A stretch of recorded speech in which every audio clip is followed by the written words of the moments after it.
Hola, soy Paulina Asensio, soy la curadora de la exposición Ingeniero Jorge Matute Remus, la técnica al servicio de la ciudad. Les doy la bienvenida a este recorrido comentado por la exposición.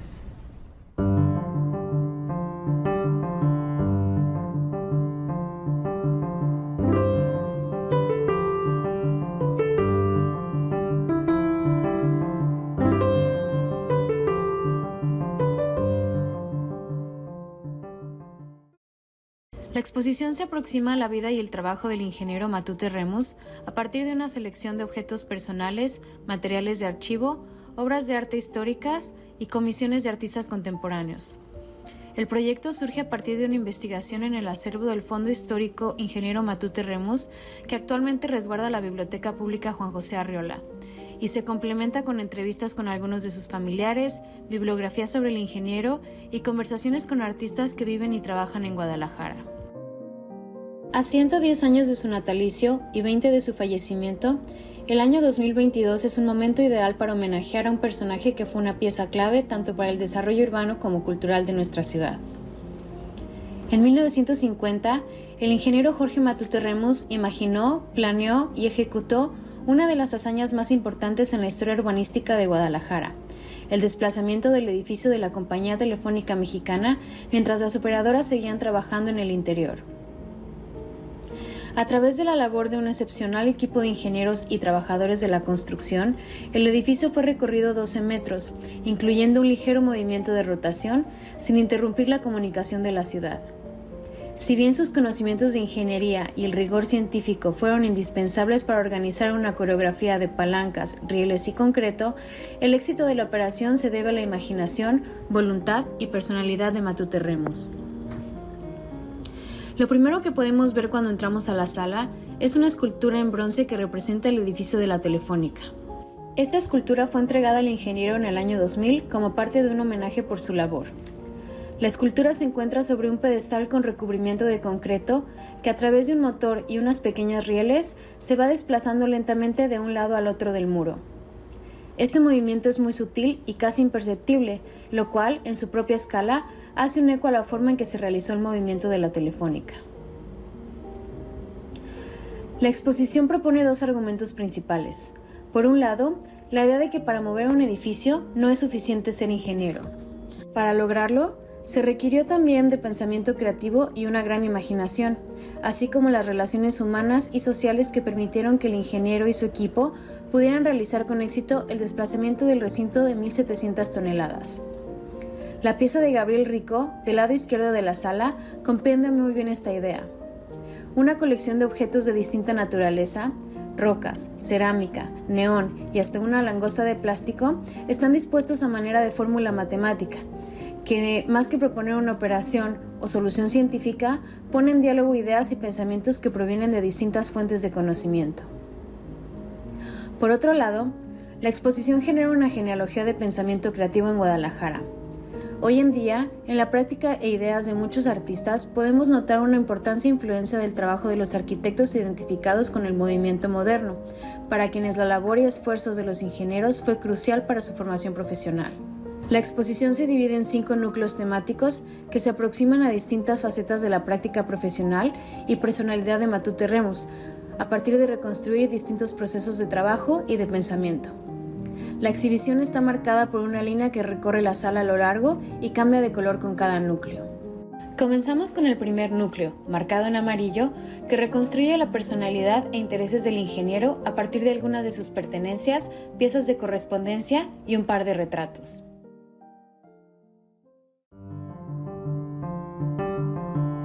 Ingeniero Jorge Matute Remus. Los objetos personales de Matute Remus que aquí se exhiben reflejan una forma particular de conocer el mundo, contemplándolo y midiéndolo. A partir de registrar y compartir estas observaciones, Matute Remus se convirtió en un agente de cambio para su comunidad.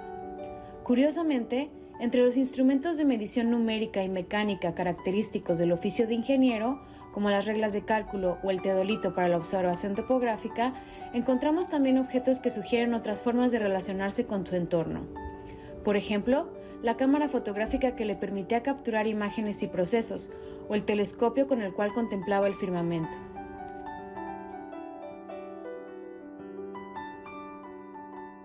Una de sus pertenencias personales más importantes fueron sus icónicos lentes, aquí representados a través de la pintura de Eduardo Saravia.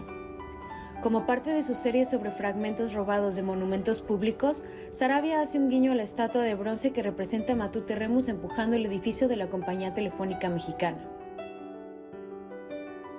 Por otro lado, Matute Remus guardaba un amplio acervo de notas periodísticas que fotocopiaba con el fin de distribuirlas entre sus amigos, familiares y colegas, poniendo información de relevancia al alcance de las personas que lo rodeaban.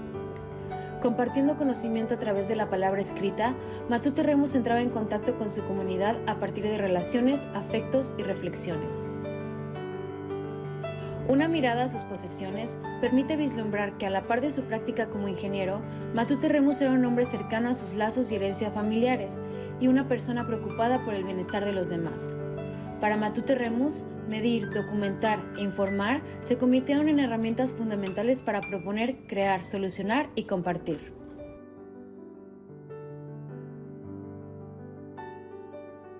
Retratos. Estos retratos cumplen la función de representar a Matute Remus de dos formas significativamente distintas. La pintura de Rubén Mora Gálvez fue realizada en 1954, en conmemoración del periodo en el que fue rector de la UDG, entre 1949 y 1953. Aquí se le representa en una usanza muy clásica, rodeado de objetos afines a su vida profesional, como libros y maquetas de construcción. En su mirada, postura y semblante predomina un aire de seriedad y profesionalismo, adecuado y necesario para llevar a cabo su labor como rector. Además, subraya el compromiso que Matute Remus tenía con la educación, en este caso, formal. Esta pintura forma parte de la colección de retratos expuestos permanentemente en el Paraninfo Enrique Díaz de León. Por su parte, la obra de Isa Carrillo muestra al personaje mediante un retrato cósmico, realizado con base en la posición de los planetas en el día en que nació. De acuerdo con la lectura del artista, Matute Remus fue una persona con creencias muy firmes pero con una mente muy vanguardista. Este acercamiento retoma la gama de colores utilizados en la pintura de Mora Gálvez para crear una composición abstracta y geométrica, presentando una interpretación sobre el carácter de Matute Remus, así como sus formas de pensar y comunicarse. El siguiente núcleo, marcado con una línea gris, reconstruye el proceso del movimiento de la Telefónica a partir de sus 5 fases y lo pone en diálogo con las ideas materializadas en las esculturas estructurales de Manuel Tovar, el traslado del patrimonio propuesto por Bruno Viruete y la aproximación al trabajo y los roles de género a través de los ejercicios vocales, visuales y plásticos de Claudia Cisneros. Movimiento de la Compañía Telefónica Mexicana, fase 1 y 2.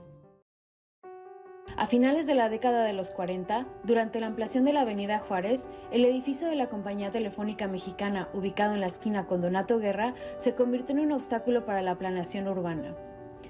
Esta fue la problemática a la que se enfrentó Matute Remus y que lo llevó a diseñar una estrategia para mover dicho edificio. La planeación comenzó en mayo de 1950 y concluyó 6 meses más tarde, en el mes de octubre. La compleja hazaña implicaba mover un edificio de 1.700 toneladas sin interrumpir las conexiones o la labor de las telefonistas.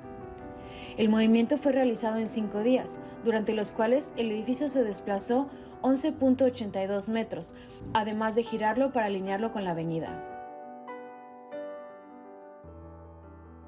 El material de archivo que aquí se exhibe forma parte de la documentación fotográfica realizada durante la planeación y la ejecución del movimiento. El cortometraje titulado La técnica al servicio de la ciudad fue producido y editado por Matute Remus en colaboración con la Escuela de Cine de la UDG. Además de registrar el movimiento del edificio, estos materiales nos permiten convertirnos en espectadores extemporáneos para ahondar en la complejidad de la operación, entender la coordinación de la misma y acercarnos a la atmósfera que este hecho generó en la ciudad. La primera fase de preparación requirió excavaciones profundas alrededor del edificio para descubrir los cimientos.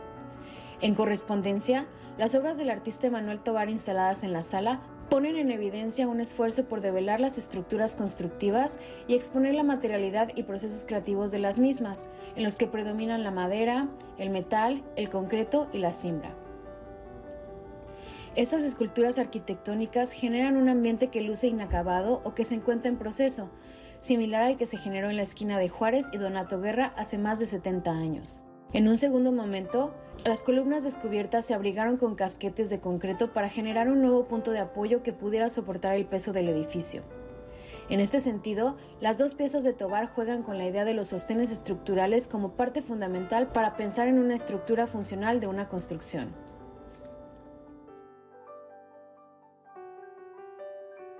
Movimiento de la Compañía Telefónica Mexicana, fase 3 y 4.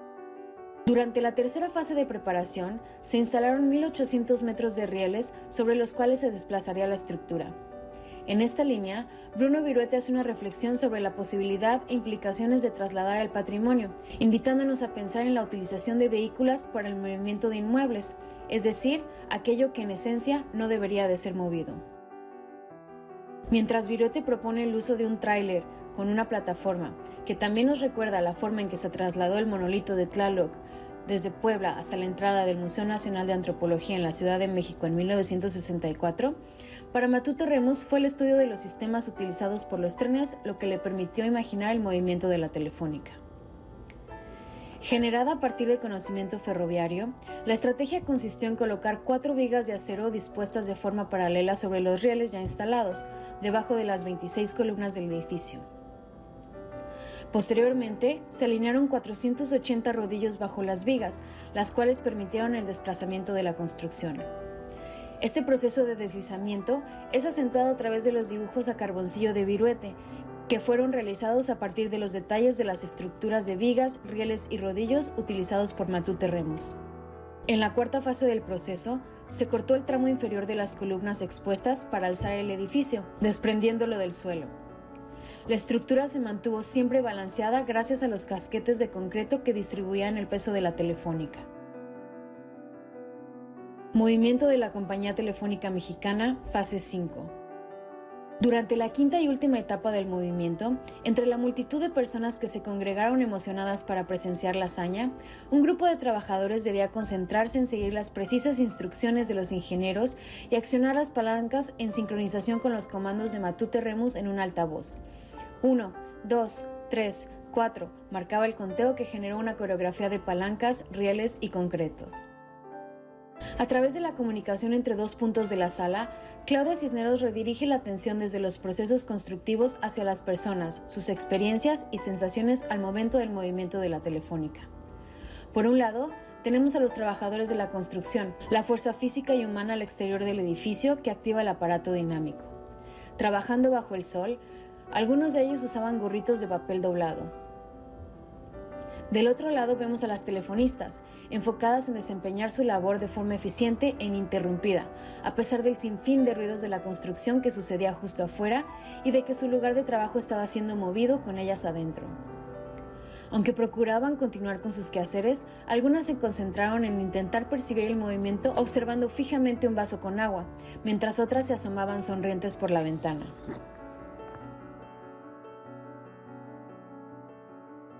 El siguiente núcleo, marcado con una línea morada, revisa la relación entre ingeniería y arquitectura, tanto en el desarrollo urbano como cultural de Guadalajara.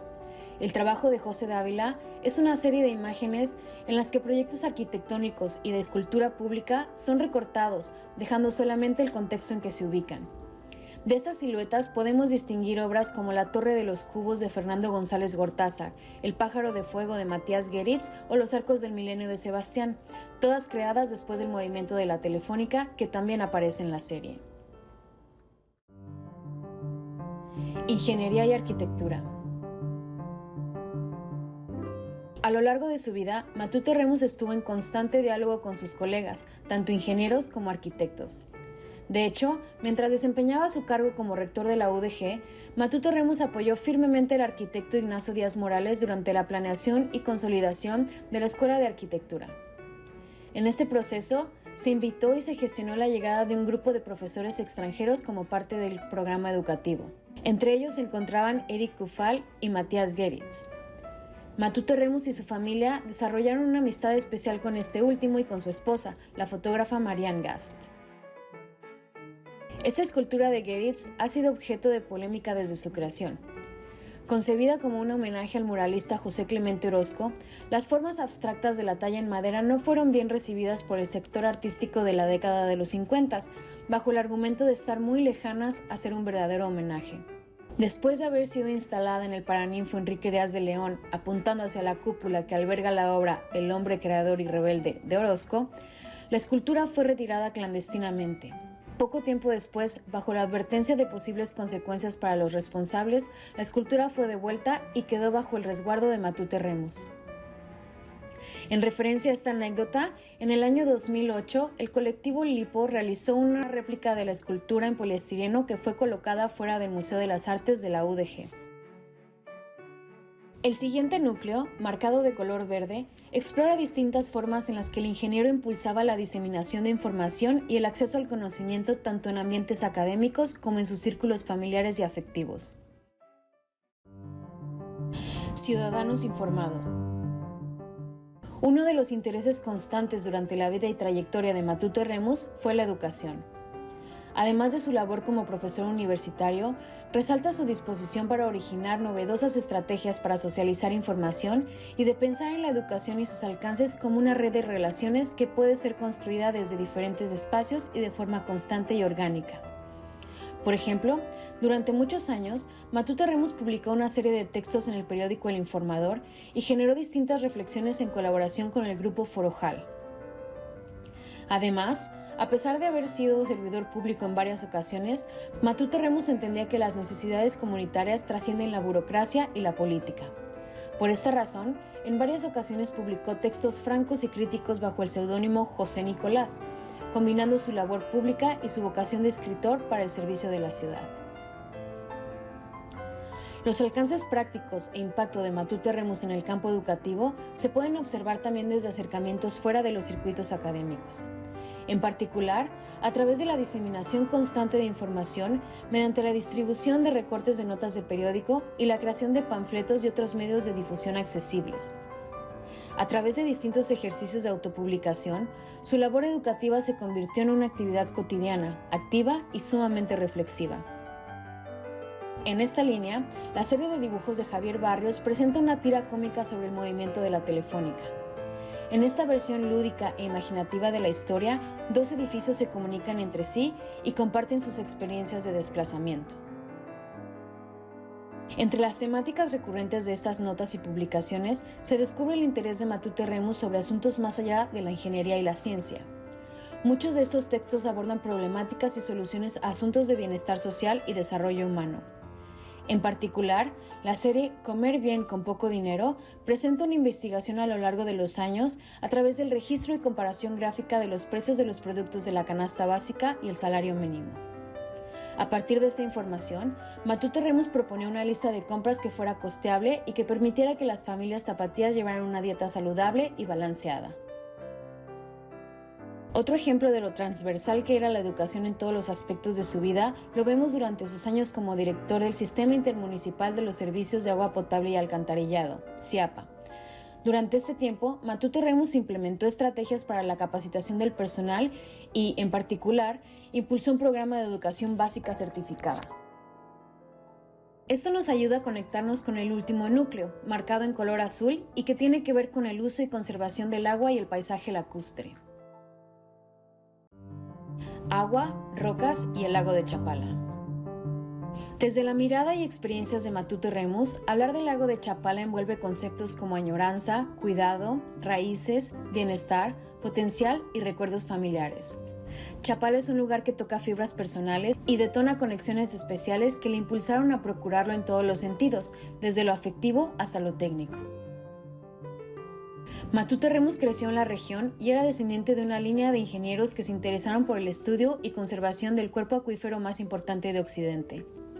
Por otra parte, sus investigaciones sobre el uso del agua y de los sistemas de ingeniería hidráulica le permitieron hacer un gran trabajo cuando fue director del SIAPA, logrando traer agua desde el lago de Chapala hasta Guadalajara, resolviendo un problema de suministro importante en su época.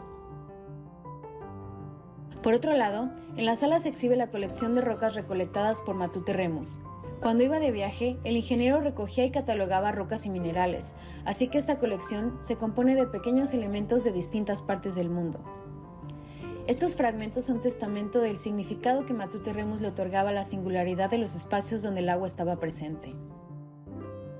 A través de 2 videos, Cintia Gutiérrez retoma el elemento de las rocas y vuelve a la casa de la familia Matute Villaseñor en el lago de Chapala para filmar frente al paisaje predilecto del ingeniero.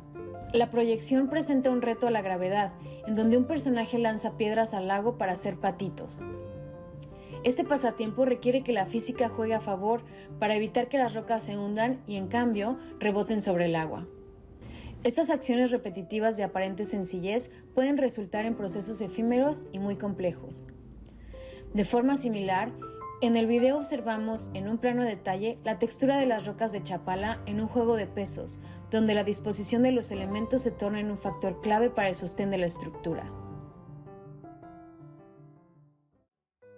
Muchas gracias por acompañarnos en este recorrido comentado por la exposición Ingeniero Jorge Matute Remus, la técnica al servicio de la ciudad. Les invito a visitarla y conocer más sobre el ingeniero y la historia de nuestra ciudad.